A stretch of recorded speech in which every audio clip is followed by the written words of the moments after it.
Good afternoon. It's good to be with you again today. I appreciate the AFP inviting me to say a few words. They invited me earlier this year, and as a result of it, I received a letter from the Pennsylvania Department of Human Services Secretary. He wanted to tell me how wrong I was in proposing that we actually cut welfare by 10%. So he wrote a letter that's a little more than a page to share with me why I was wrong. Well, he starts off by telling me one of the first reasons that I'm wrong is that the proposal would not address the $3 billion deficit we currently face as a Commonwealth. Now, welfare spending is about 40% of the budget, and if you cut 10%, I think it'd be about $1.3, $1.4 billion. So, yeah, maybe we don't close a $3 billion gap, but we can almost close 50% of it, right? Would you agree with that? He goes on to reason that nearly 1 out of 4 Pennsylvanians, he says, nearly 1 out of 4 Pennsylvanians receive some form of services from the department. Without the resources to respond, thousands of our neighbors, family members and friends will not receive the services they need. But I think a lot of people are responding, well, if you're spending the money out of my pocket for somebody else's health care, welfare, for their bus fare, that's money that I don't have to supply what my family needs, right?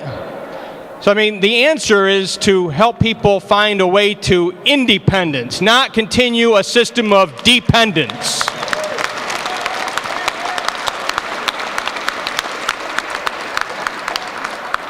It was mentioned earlier from Beth Ann that the Tax Freedom Day this year in Pennsylvania is April 23rd. So last night when I was at Walmart with my wife and we saw a couple sitting there having their taxes filled out, and they were just, today's the day. Last minute I was on a treadmill this morning before driving to Harrisburg and listening to Fox and Friends, and they had somebody on talking about today being the deadline and people having questions about getting an extension.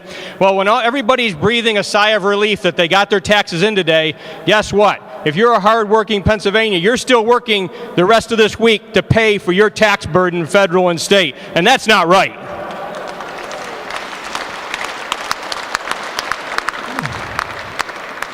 When you look at the population growth for Pennsylvania, our population growth has been stagnant over many decades now. We are not growing as fast as the rest of the nation, and we are losing congressional representation every 10 years as a result of it. We're projected to lose at least 1 more congressman when redistricting is done in 2020, once again, if not 2.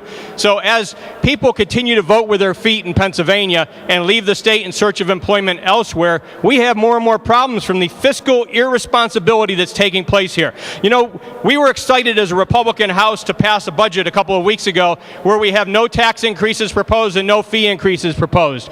But that's pretty sad when that's what you're willing to settle for, isn't it? We should be cutting taxes in Pennsylvania, not just living with, we're not increasing them this year. That's not the right direction. Republicans campaign on reducing your tax burden, not allowing it to be stagnant, to continue to drive your children and grandchildren in search of jobs in other states. That's not what we need. We need to rein in the excessive spending, as many speakers have said before and will continue to. We don't have a tax problem in Pennsylvania. We have a spending problem. Let's fix it.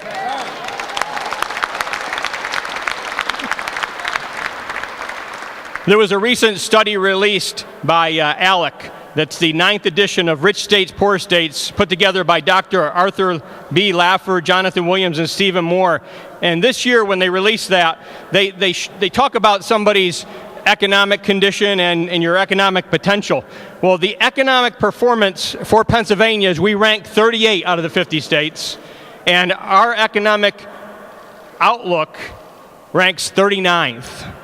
So that's not a state we want our Commonwealth to be in, is it? We want to see our economic future looking well for our young people, looking well for your children and grandchildren, so that when they graduate and go on to college or trade school or the military or whatever they decide to do with their lives, when they're looking for employment in the marketplace, we want them to be able to stay in the state that they grew up in, don't we? And we need to fix the budget problems in here to ensure that we can see that kind of economic growth in Pennsylvania. Thank you very much. Everyone have a great day. And while you're here, make it a point to stop and see some legislators and let them know you don't want your taxes just to remain stagnant. You want to see tax cuts. Thank you.